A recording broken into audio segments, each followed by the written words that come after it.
Hello दोस्तों, मैं भुवनेश कुमार सेंगर और हम अब पढ़ रहे थे अपनी क्लास 12 फिजिक्स का फर्स्ट चैप्टर आवेश तथा क्षेत्र। हम उसमें लास्ट लेक्चर में हमने पढ़ा था वैद्युत बल रेखाओं के बारे में। अब उससे आगे हम अपना कंटिन्यू करते हैं। तो देखो, हमने एक बात पढ़ी थी, जो वैद्युत क्षेत्र की तीव्रता थी उसका व्यंजक क्या निकाला था हमने। वैद्युत क्षेत्र की तीव्रता क्या निकला था? वो निकला था E बराबर F/Q नॉट। ठीक है, या Q नॉट मैंने परीक्षण आवेश के लिए कहा था। अगर परीक्षण आवेश नहीं लेना चाहता तो इस नॉट को हटा देंगे, F/Q। ठीक, अब मुझे बल की इसकी सहायता से मुझे बल का व्यंजक ज्ञात करना है। तो कैसे कर सकता हूं? इस Q को मैं इधर ले जाऊं तो क्या बचेगा? F बराबर क्या बचेगा? इधर ये बेटा भाग कर रहा है तो इधर जाके गुणा करिएगा, तो क्या बचेगा? QE। ठीक, ये बात समझाना जरूरी था बेटा। जो वैद्युत क्षेत्र की तीव्रता है वह एक सदिश राशि है, वेक्टर है। तो वेक्टर लगा देंगे और इसकी दिशा हमेशा बल की दिशा के ऊपर निर्भर रहती है। जो बल की दिशा होती है वही वैद्युत क्षेत्र की दिशा होती है। इतना हम लास्ट में पढ़ चुके थे। ठीक है, और ये बल निकल के आया है तो इसका मात्रक भी न्यूटन होगा। आप कॉपी और पेन लेकर बैठे, साथ ही साथ नोट करते जाएं। ठीक, न्यूटन। ठीक, उसके बाद हम नया टॉपिक अपना शुरू करते हैं। तो मैं इसे रब कर देता हूं। आई होप आपको इतना समझ में आया होगा। और ठीक, अब हम क्या पढ़ेंगे बच्चा? हम पढ़ेंगे बिंदु आवेश के कारण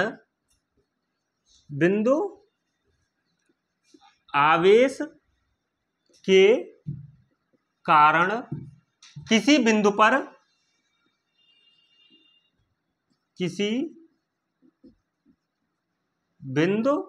पर वैद्युत क्षेत्र की तीव्रता। किसकी? वैद्युत क्षेत्र की तीव्रता। वैद्युत क्षेत्र की तीव्रता। तो मान लेता हूं ये कोई ए पॉइंट है और इस पॉइंट पर प्लस क्यू आवेश रखा हुआ है, और इससे आर दूरी पर मान लो यहां कोई बी पॉइंट है, और या बी नहीं पी मान लू, पी पॉइंट है।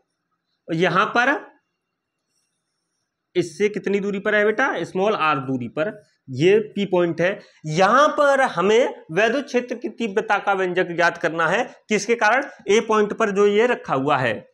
तो मैं कल्पना कर रहा हूं, केवल परीक्षण आवेश की कल्पना की जाती है। परीक्षण आवेश बहुत सूक्ष्म आवेश होता है, उसका परिमाण बहुत ही कम होता है, लगभग 0 के बराबर।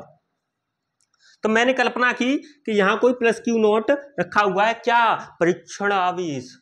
ठीक है, तो हम क्या जानते हैं कि हमने उस दिन फॉर्मूला पढ़ा था कि हम जानते हैं क्या जानते हैं बच्चा? कि जो E बराबर था F/Q नॉट था। ठीक है, F/Q नॉट था। अब कूलाम के नियम से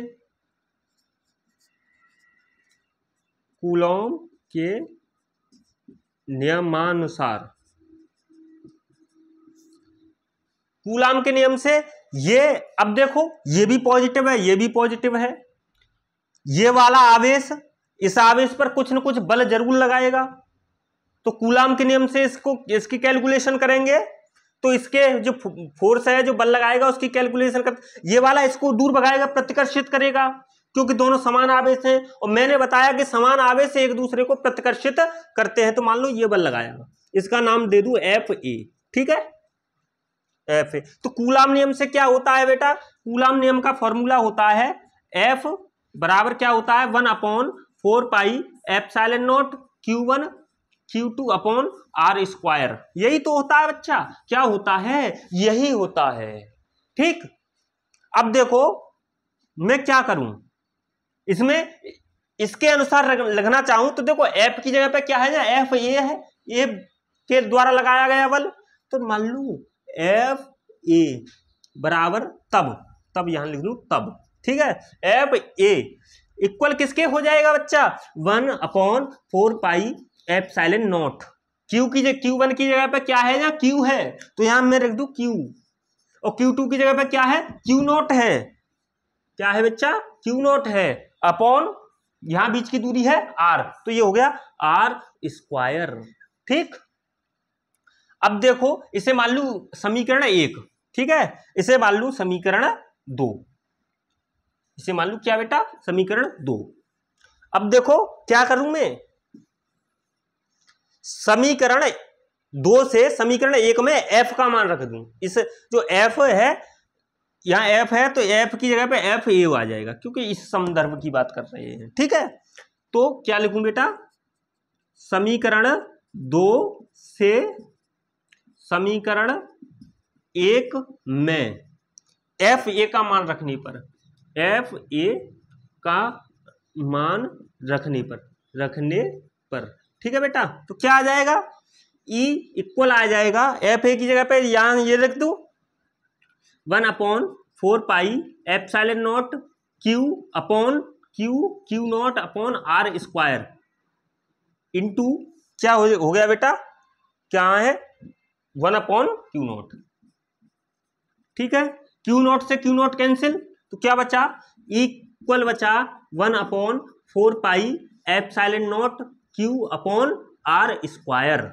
ये हमारा डेरिवेशन कंप्लीट हो चुका है, क्योंकि ये वैद्युत क्षेत्र की तीव्रता है तो इसका मात्रक क्या होगा, न्यूटन पर कूलम, क्या होगा, न्यूटन पर कूलम। और विमा की बात करूं, विमा वैसे मैंने लिखा दी है, मुझे दोबारा लिखाने की आवश्यकता नहीं है, ठीक, दोबारा लिखाने की मुझे आवश्यकता नहीं है। अब देखो एक चीज मैं बताना चाहूंगा बच्चा आपको, आप इसका स्क्रीनशॉट ले लीजिए, 3, 2, 1। अब मैं इसे रफ कर देता हूं,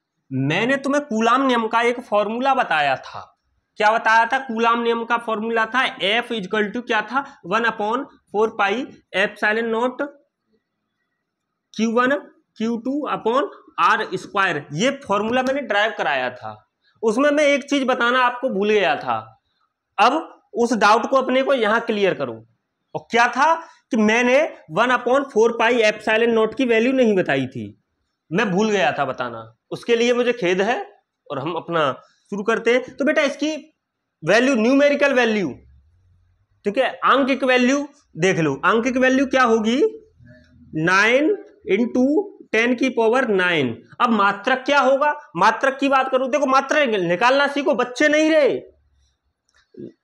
अब निकालना सीखो। अगर मैं इसको, इस पूरे को, इस वाले को इधर ले जाऊं f के पास, तो जो नीचे है वो ऊपर आ जाएगा, ऊपर है वो नीचे आ जाएगा, जैसे मैं देखो इधर करना चाहता हूं मैं 1/4 पाई एप्सिलॉन नॉट, इसको मैं इधर ले जाऊं, बाकी का क्या बचेगा, f r square upon Q1 Q2। तो मात्रक बनाना चाहूं तो उसमें क्या है भाई, देखो f क्या होता है, न्यूटन, क्या होता है, न्यूटन, ठीक है, r क्या है, बीच की दूरी है, और दूरी का मात्रक क्या होता है, मीटर, और इस पे इसकी कितनी है, पावर 2 है, तो मीटर स्क्वायर बट्टे कूलाम गुणा कूलाम, इसका आवेश है, ये आवेश का मात्रक कूलाम होता है, तो कूलाम गुणा कूलाम, अर्थात कूलाम गुणा कूलाम का मतलब क्या हुआ, कूलाम का स्क्वायर, कूलॉम स्क्वायर, अर्थात इसका मात्रक क्या हो गया बच्चा, newton metre square upon coulomb square, ठीक है, अपॉन कूलाम स्क्वायर, ये इसका मात्रक हो गया। विमा की बात करूं तो विमा भी अभी करते हैं, कुछ नहीं, विमा की बात करूं तो विमा निकालना सीखो, विमा, ठीक है, न्यूटन है, न्यूटन किसका मात्रक है, बल की विमा क्या होती है, m, एल टी की पावर -2, ये न्यूटन की हो गई। मीटर क्या है? मीटर लंबाई का मात्रक है, और इसकी विमा क्या होती है? इसकी विमा क्या होती है? मीटर की होती है बेटा एल, और इस पर लगा हुआ है 2, इसका स्क्वायर लगा हुआ है, इसे मैंने ब्रैकेट में से बंद कर दिया, इसके ऊपर लगा दिया 2, और इसे भी मैंने ब्रैकेट में बंद कर दिया। अरे अंदर लगा दूं बेटा, कोई बात थोड़ी है, ठीक। अपॉन कूलाम है, कूलाम किसका मात्रक है? आवेश का, और आवेश की होती है AT। अरे बेटा AT का स्क्वायर। अब जब AT का स्क्वायर खोलूं तो क्या हो जाएगा? इसे सरल करूं, क्या हो जाएगा? देखो m L स्क्वायर और एक L ये है, L की पावर 3, ठीक है, T की पावर -2, इसे ऊपर छोड़ो, नीचे क्या बचा बेटा? नीचे क्या बचा? A स्क्वायर T स्क्वायर, इसको भी ऊपर ले जाऊं तो क्या हो गया? क्या हो गया? जो नीचे धन की पावर है ऊपर जाके ऋण में परिवर्तित हो जाएंगी, ठीक है। तो क्या हो जाएगा? m, अब देखो t की पावर -1 2 ये है, ऊपर और देखो l तो नीचे है नहीं, तो l का तो l ही लिख लें। अब देखो t की पावर नीचे 2 है, ऊपर जाके माइनस की ये हो जाएगी, माइनस की 2 ये हो गई, तो t की पावर -4, ठीक है बच्चा। क्या हो गया? t की पावर -4। अब a को ऊपर ले जाऊंगा तो ये धन की पावर ऊपर जाके ऋण की हो जाएगी, तो a की पावर -2, ये हो गई इसकी विमा। क्या हो गई? विमा, ठीक है। और ये क्या था? अनुक्रमानुपाती नियतांक था, ठीक है। इसकी वैल्यू मैंने न्यूमेरिकल वैल्यू बता दी, मात्रक बता दिया, विमा बता दी। आई होप कि आपको समझ में आया होगा। आज अब इसका जो स्क्रीनशॉट ले लीजिए, 3, 2, 1। अब मैं इसे रब करके आगे शुरू करता हूं, क्या करता हूं? आगे। अब देखो मैंने एक और चीज बताई थी, एप्सिलॉन नॉट भी नहीं बताया था। और इससे क्या कहते हैं? इसकी न्यूमेरिकल वैल्यू बोलूं, अगर आंकिक मान बोलूं इसका, तो कितना होता है? 8.854 गुणा 10 की पावर -12। और मात्रक की बात करूं तो इसे उलट दो, क्या हो गया वो मात्रक? कूलॉम स्क्वायर बट्टे न्यूटन मीटर स्क्वायर। विमा की बात करूं, विमा तो आप बहुत अच्छे बच्चे हो, निकाल ही लोगे, चलो फिर भी मैं कर देता हूं। क्या है? विमा की बात करूं तो कूलाम की होगी A स्क्वायर T स्क्वायर। क्यों स्क्वायर लगाया? क्योंकि कूलाम स्क्वायर है, सीधा हल कर दिया है, बार बार नहीं समझा रहा हूं। न्यूटन की क्या है? न्यूटन है बल का मात्रक, इसके हो गए M L T की पावर -2, ठीक है बच्चा। अब देखो ये मीटर है, मीटर की क्या होगी? L स्क्वायर, ठीक है। इसे यहीं सरल कर लूं तो क्या हो जाएगा? A स्क्वायर T स्क्वायर, ठीक है, अपॉन L, और L स्क्वायर और L की पावर 3 हो गई, तो क्या हो गया बच्चा? M L की पावर 3 T की पावर -2, ठीक है। इसको अगर मैं ऊपर ले जाऊं तो क्या हो जाएगा? देखो नीचे ऋणात्मक पावर है, ऊपर जाके धनात्मक हो जाएगी T की, तो देखो क्या हो जाएगा, देखना। M ऊपर जाऊंगा तो M की पावर -1 हो जाएगी, क्योंकि नीचे 1 है। L की पावर कितनी हो जाएगी? -3 हो जाएगी, क्योंकि नीचे 3 है। ऊपर T की पावर क्या हो जाएगी? देखो माइनस की ऊपर जाके प्लस की हो जाएगी, और 2 पहले से है यहाँ, तो T की पावर हो जाएगी बच्चा 4, और A की पावर कितनी दी है? A स्क्वायर, ठीक है। ये बन गई इसकी विमीय सूत्र हो गया इसका। आई होप आपको समझ में आया होगा, आप इसका स्क्रीनशॉट ले लीजिए। अब हम आगे करते हैं 3, 2, 1, ठीक है। बहुत जल्दी पढ़ा रहा हूं, क्योंकि आज समय का थोड़ा अभाव है। क्या है? अभाव, ठीक है। अब देखो, अब मैं पढ़ाऊं बेटा द्विध्रुव। क्या पढ़ाऊं? हाय, द्विध्रुव पढ़ाऊं, ठीक है। क्या पढ़ाऊं? द्विध्रुव, वैद्युत द्विध्रुव, ठीक है। तो क्या है हमारा अगला टॉपिक? वैद्युत द्विध्रुव, द्विध्रुव, ठीक है। इलेक्ट्रिक डाइपोल, तो इसके बारे में सुनो, समझना, समझना क्या समझना है कि जब दो समान परिमाण के विपरीत आवेशों को, क्या कह रहा हूं, समान परिमाण के विपरीत आवेशों को एक अल्प दूरी पर रखा जाता है तो इस प्रकार की व्यवस्था को वैद्युत द्विध्रुव कहते हैं। अब मैंने क्या कहा, जो कहा ऐसा ही बनाता हूं कि समान परिमाण के, यहां प्लस ले लिया, दो विपरीत आवेश नेचर में अलग होंगे, ये धनात्मक है तो एक होगा ऋणात्मक, परिमाण में दोनों समान है और दोनों को अल्प दूरी, स्मॉल डिस्टेंस, अल्प दूरी पर रख दिया। कितनी, इनके बीच की दूरी कितनी है, अल्प है, थोड़ी सी है, छोटी सी है, नन्ही सी, ठीक है। ये ए है, ये बी पॉइंट मान लिया और इसके बीच की दूरी क्या है बेटा, छोटी सी है और उसका नाम है 2L। क्या है बच्चा, 2L। इनके तो ये बन गया, क्या हमारा बन गया, वैद्युत द्विध्रुव बन गया। अब इसके बारे में लिखते हैं, वैद्युत द्विध्रुव की परिभाषा भी तो बतानी है आपको, तो शुरू करें। शुरू करना, देखना मैं लिख रहा हूं, आप भी मेरे साथ लिखो तो अच्छा रहेगा, ठीक है। जब दो, अरे मिटा दूं, जब समान परिमाण के दो विपरीत आवेशों को अल्प दूरी पर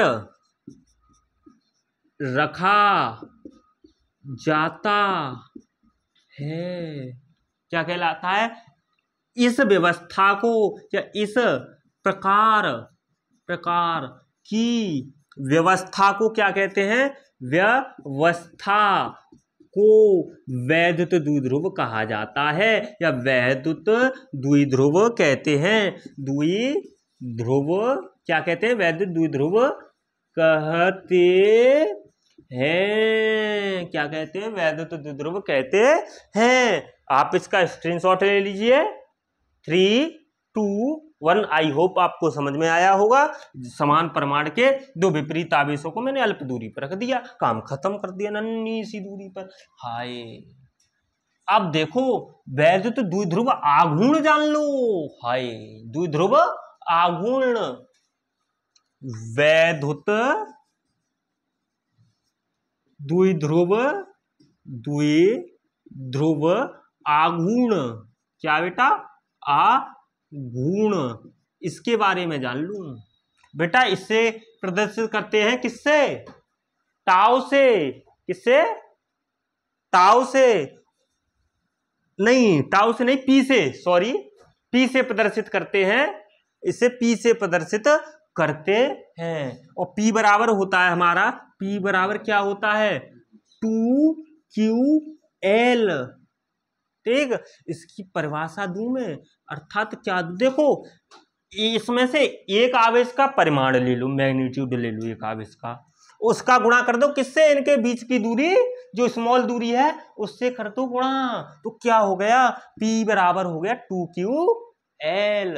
क्या हो गया, 2QL। इसकी परिभाषा बोलूं तो क्या कहते हैं कि वैद्युत द्विध्रुव में, वैद्युत द्विध्रुव से एक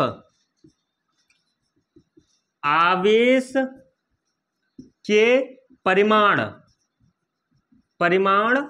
तथा आवेशों के बीच की, तथा परिमाण, इसे लिख लूं Q, ठीक है, Q तथा आवेशों के बीच की सूक्ष्म दूरी या अल्प दूरी 2L के के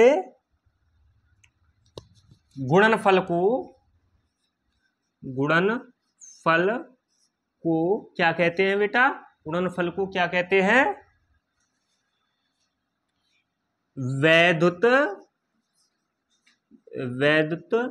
द्विध्रुव आघूर्ण कहते हैं। आघूर्ण कहते हैं। क्या कहते हैं? वैद्युत द्विध्रुव आघूर्ण कहते हैं। ठीक, इसे P से प्रदर्शित करते हैं। It is denoted by P। ठीक, आई होप आपको समझ में आया होगा और आप इसका स्क्रीनशॉट ले लीजिए। इससे आगे फिर काम करते हैं। चालू। मोटू और पतलू की जोड़ी और खूब पकड़ के तोड़ी। ठीक, अब देखो, अब मैं अपना अगला टॉपिक शुरू करता हूं। ठीक, और क्या है अगले टॉपिक का नाम?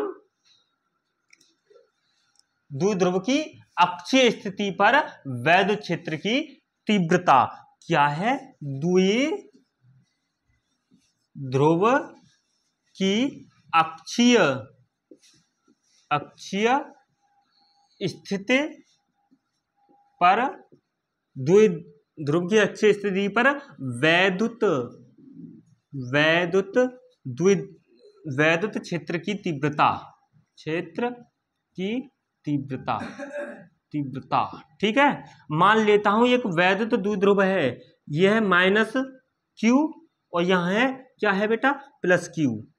और ये A पॉइंट पर है, ये B पॉइंट पर है और इनके बीच की दूरी हम जानते हैं कितनी होती है? 2L होती है। अब अक्ष क्या है? इन दोनों आवेशों के मिलाने वाली रेखा। इन दोनों आवेशों को मिलाने वाली रेखा को इसका अक्ष कहते हैं। देखो ये अक्ष है। अब इसे इधर बढ़ा लूं या इधर बढ़ा लूं, यह इसकी अक्षीय स्थिति कहलाएगी। जैसे मैंने ये इस अक्ष को आगे बढ़ा लिया और इस पर कोई बिंदु ले लिया।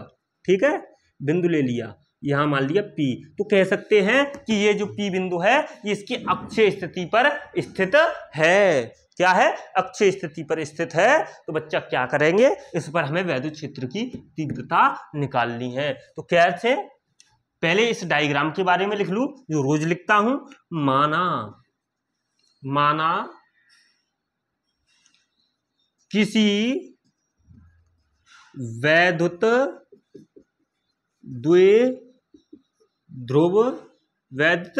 द्विध्रुव में A बिंदु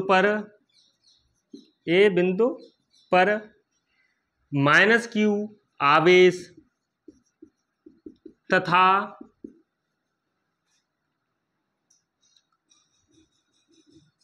B बिंदु पर +Q आवेश स्थित है। क्या है? स्थित है। जबकि इन दोनों बिंदुओं के बीच की दूरी, जबकि इन दोनों बिंदुओं के बीच की दूरी कितनी है बेटा? 2L है। 2L है। अब आगे मैं और लिखूं, मान लेता हूं कि इस द्विध्रुव का मध्य बिंदु O है। क्या है? O है। जब इसमें मध्य माने बीच में स्थित है ये बिंदु, तो देखो A से लेकर O तक की दूरी हो जाएगी, इसकी आधी हो जाएगी ना 2L की, क्या हो जाएगी? L। और O से लेकर B तक की दूरी कितनी हो जाएगी? L। A से लेकर O तक की L और O से लेकर B तक की L, दोनों L हो जाएंगी। और मान लेता हूं कि इस O बिंदु से P बिंदु की जो दूरी है वो क्या है? Small r। क्या है बेटा? Small r। ठीक है, तथा क्या? O द्विध्रुव का मध्य बिंदु है। क्या है? मध्य बिंदु है, जिससे स्मॉल आर दूरी पर अक्षीय स्थिति पर, किस पर? अक्षीय स्थिति पर, अक्षीय स्थिति पर कोई बिंदु P विद्यमान है, कोई बिंदु P, कोई बिंदु P स्थित है, क्या है? स्थित है। ठीक है, इस डायग्राम के बारे में मैंने सब कुछ लिख लिया है। अब मैं इसको रब कर देता हूं। अब इसकी डेरिवेशन हल करने का समय आ गया है, तो आप इसका स्क्रीनशॉट ले लीजिए। 1 2 3 रेडी। और आप इस डायग्राम की भाषा को बनाना सीख लें, इसे अपने आप बनाएं। ठीक, अब देखो, देखो बच्चा, पहले मैं निकालता हूं। पहले देखते हैं हम क्या जानते हैं, कि हम जानते हैं क्या निकाला था अभी हमने? E बराबर क्या था? 1/4πε0 Q/r²। ये हमने फॉर्मूला हम जानते हैं। तब बिंदु A, जो A बिंदु है, बिंदु A के कारण बिंदु P पर हमें क्या निकालना है? वैद्युत क्षेत्र की तीव्रता निकालनी है। तब क्या लिखूं? बिंदु A के कारण किस पर? बिंदु P पर, किसकी? वैद्युत क्षेत्र की तीव्रता, वैद्युत क्षेत्र की तीव्रता निकाल दूं? ठीक, निकालता हूं। तो अभी वैद्युत क्षेत्र की तीव्रता, अब देखो, तो इसे E A से प्रदर्शित कर लूं। E A, क्योंकि A बिंदु के कारण बिंदु P पर है, तो E A कर लूं। E A बराबर हो जाएगा 1/4πε0 Q की जगह पे -Q अपॉन जो R है, R किसके बराबर है? देखो, यहां A से लेकर P तक की दूरी है R, तो A से लेकर P तक की दूरी कितनी हो गई? AP का स्क्वायर। ठीक है, अब मैं AP को निकालना चाहूं तो AP बराबर जानता हूं। AP बराबर बेटा कितना हो जाएगा? A से लेकर P तक की दूरी निकालनी है, तो देखो कैसे निकालूंगा। O से लेकर P तक की दूरी हमें स्मॉल r दी है, O से लेकर P तक की दूरी हमें स्मॉल r दी है, तो मुझे A से लेकर P तक की निकालनी है। तो क्या कर दूं? पहले A से लेकर O तक की जो L दूरी है उसमें क्या जोड़ दूं? O से लेकर P तक की जोड़ दूं तो पूरे निकल आएगी, AP निकल आएगी। ठीक है, तो AP बराबर क्या आएगा? AO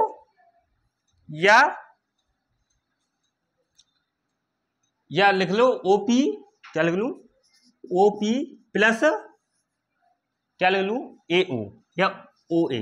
ठीक है, बात वही है। तो AP इक्वल OP क्या है? R है, AO लिख लूं तो और अच्छा रहेगा, A से लेकर O तक की AO। अब OP R है प्लस AO कितनी है? L है, तो ये निकल आई AP बराबर हमारी ये निकल आई। तो ठीक है, तो इसे मान लू समीकरण कौन सा मान लू? फर्स्ट मान लू, इसे मान लू समीकरण दूसरा। तो क्या लिखूं? समीकरण 2 से AP का मान समीकरण 1 में रखने पर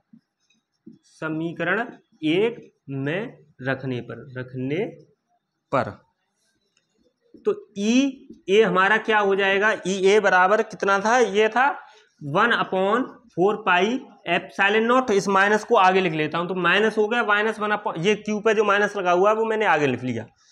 1/4πε0 Q अपॉन AP का वर्ग है, तो AP कितनी? R प्लस L के बराबर है। कितनी है? R प्लस L के बराबर है।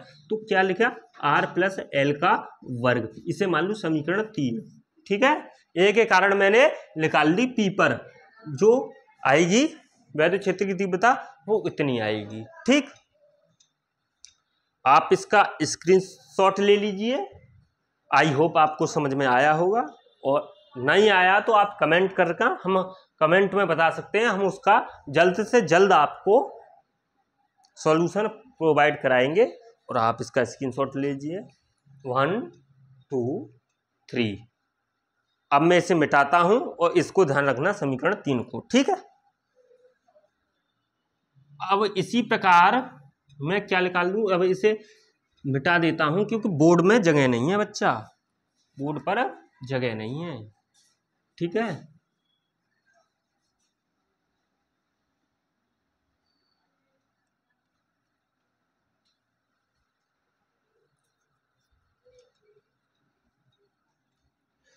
ठीक, अब क्या निकालूं,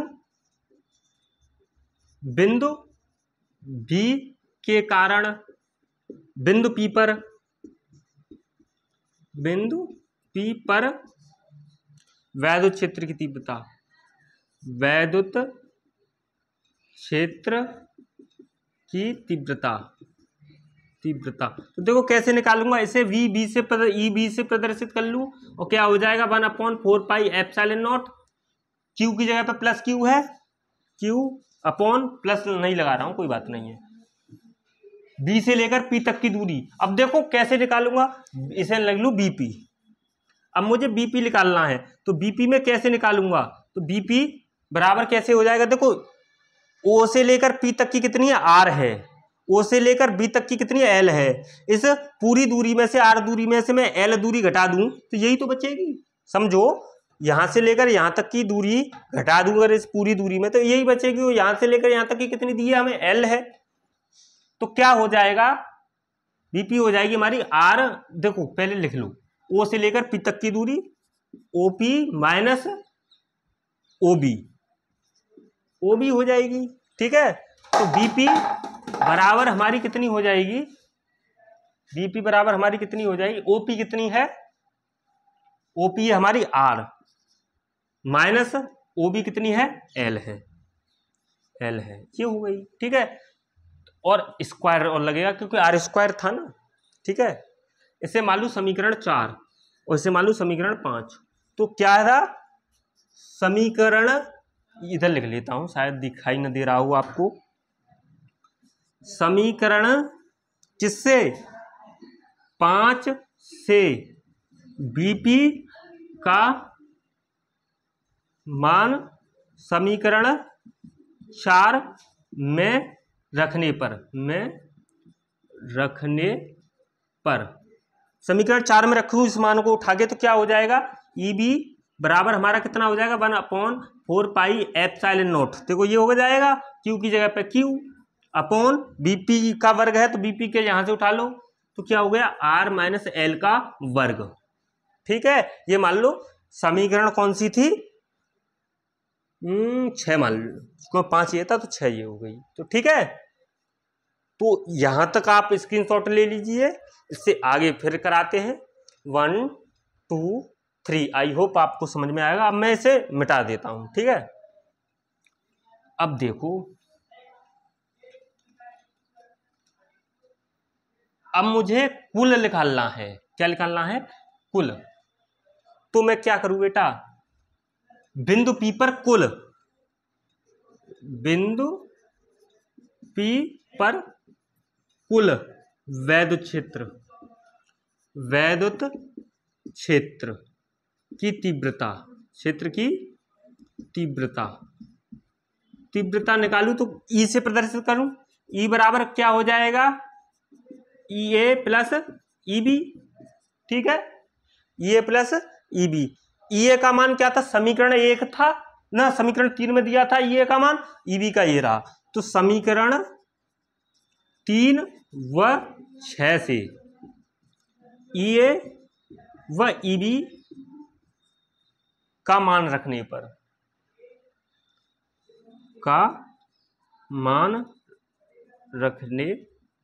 ठीक है। तो E बराबर क्या हो गया, EA का मान क्या था -1/4πε0, ठीक है। और Q upon R plus L का स्क्वायर था, अब प्लस लगा लिया ये, समीकरण 6 से ये 1/4πε0 Q/R-L का होल स्क्वायर। ठीक है, ये दोनों मैंने लिख लिए, इसको भी मिटा देता हूं। ठीक, अब मैं प्लस के को आगे लिख लूं, माइनस के को पीछे लिख लूं, कोई अंतर नहीं आएगा। ठीक है, तो E बराबर क्या हो गया 1/4πε0 Q/R-L हो गया का स्क्वायर, माइनस इसको पीछे लिख दिया, तो 1/4πε0 Q/R+L का स्क्वायर। ठीक है, अब मैं इसे यहां करता हूं, किसे E बराबर है ये। अब देखो कॉमन क्या आ रहा है, कॉमन 1/4πε0 कॉमन आ रहा है, दोनों में Q कॉमन आ रहा है, तो कॉमन को मैं बाहर लिख लेता हूं। तो क्या कर दूं, E बराबर Q/4πε0, तो आगे देखो Q और 4πε0, 1/4πε दोनों में कॉमन है, तो अंदर क्या बचा, अंदर बचा देखो यहां से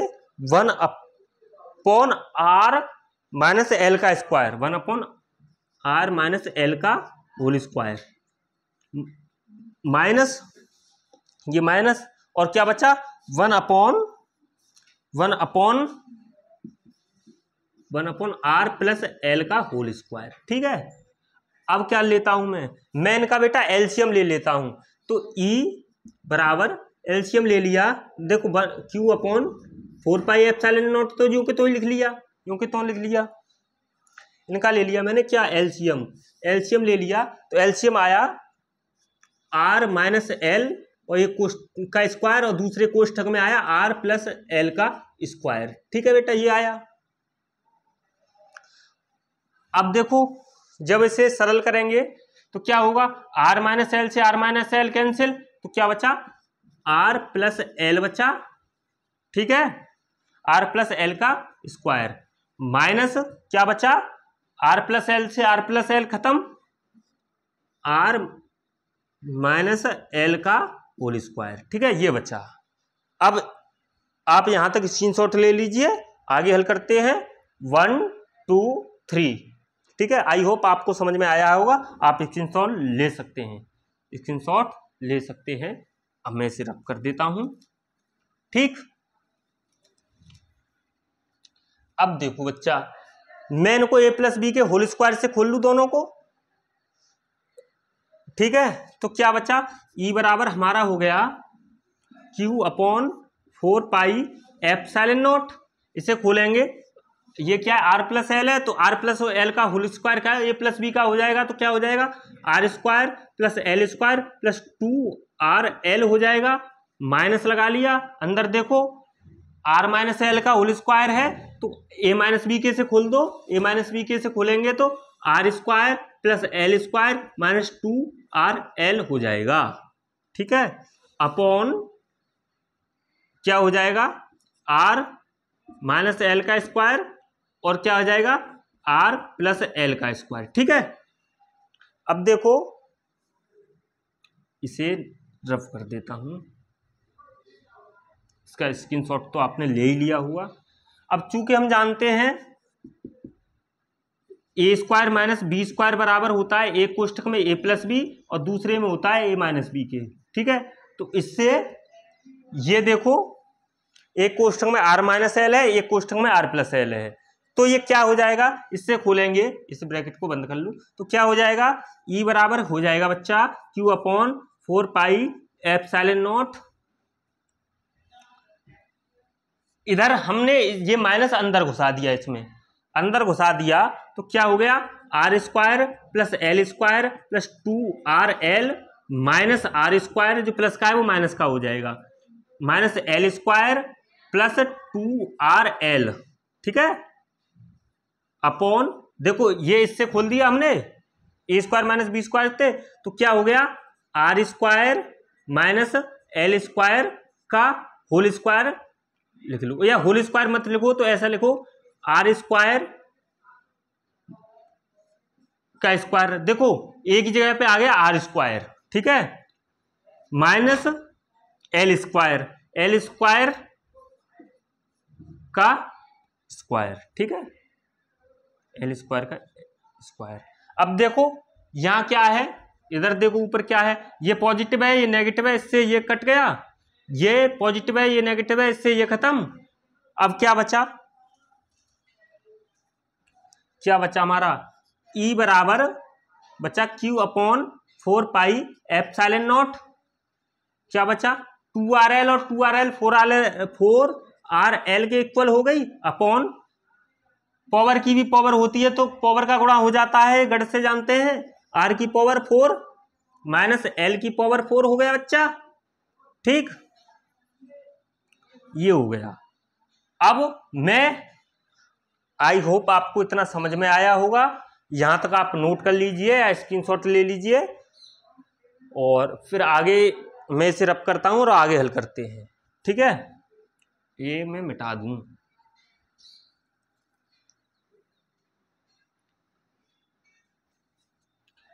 अब देखो बच्चे क्या होता है, ऊपर यहां से ऊपर लिखना शुरू कर देता हूं बेटा। ठीक है, तो E बराबर क्या हो गया, 4RL को मैं ऐसे नहीं लिख सकता, 1/4πε0 2 इंटू 2RL अपॉन R की पावर 4 माइनस L की पावर 4। ठीक, ऐसे लिख सकता हूं ना, इसे भी अब मिटा देता हूं। अब देखो क्या होता है आगे, इस Q को मैं इधर इसमें मिला दूं तो E बराबर ये क्या हो गया 1/4πε0 हो गया, गुणा हो रहा है तो आगे पीछे कर सकते हैं अंकों को, कोई अंतर नहीं होता। तो 2 गुणा 2 Q को यहां लिख दिया QLR अपॉन देखो 2QLR। ठीक है, अपॉन R की पावर 4 माइनस L की पावर 4। ठीक है, अब देखो चूंकि हम जानते हैं, क्या जानते हैं बेटा, कि जो 2QL होता है वो P के बराबर होता है। किसके बराबर होता है, P के बराबर होते हैं। हमने इसी क्लास में पीछे पढ़ लिया है, इसी लेक्चर में। तो देखो 2QL की जगह पे P रख दूं तो क्या हो जाएगा, E बराबर हो जाएगा 1/4πε0 2 ये वाला, और इसकी जगह पे P और ये R बट्टे R की पावर 4 माइनस L की पावर 4। अब मैं मान लेता हूं कि L छोटी है, बहुत छोटी है, किससे, R से। तब R के सापेक्ष L की उपेक्षा कर देंगे, L की उपेक्षा मतलब इसको निगलेक्ट कर देंगे, खत्म कर देंगे, तो क्या बचेगा, ये एक विशेष स्थिति है बेटा कि L बहुत छोटा है R से। मान लो ये दूरी जो L है 2L है, इसमें से L दूरी है, ये बहुत छोटी है बेटा, किसकी अपेक्षा में, P की अपेक्षा में। ठीक है, AP की अपेक्षा में जो O दूरी है, AO दूरी है, वो बहुत छोटी है। ठीक है, अब देखो ये निगलेक्ट कर दिया मैंने, तो यहां लिख देता हूं बेटा, तो क्या बचा E बराबर देखो L तो मैं निगलेक्ट कर दूंगा, तो 1/4πε0 2PR अपॉन R की पावर 4 बचा, ये तो निगलेक्ट ही कर दिया। अब R से एक पावर इस R की पावर 4 की कट गई, तो E बराबर क्या बचा 1/4πε0 2P अपॉन किसके बचा बेटा, 2P अपॉन R की पावर 3। यही हमारा इसका व्यंजक निकला। इस पर जो इस वैद्युत द्विध्रुव की अक्षीय स्थिति पर जो वैद्युत द्विध्रुव के कारण ये हमारा वैद्युत क्षेत्र की तीव्रता का व्यंजक निकला है, और इसका मात्रक होता है न्यूटन, क्योंकि वैद्युत क्षेत्र की तीव्रता है तो न्यूटन पर कूलाम,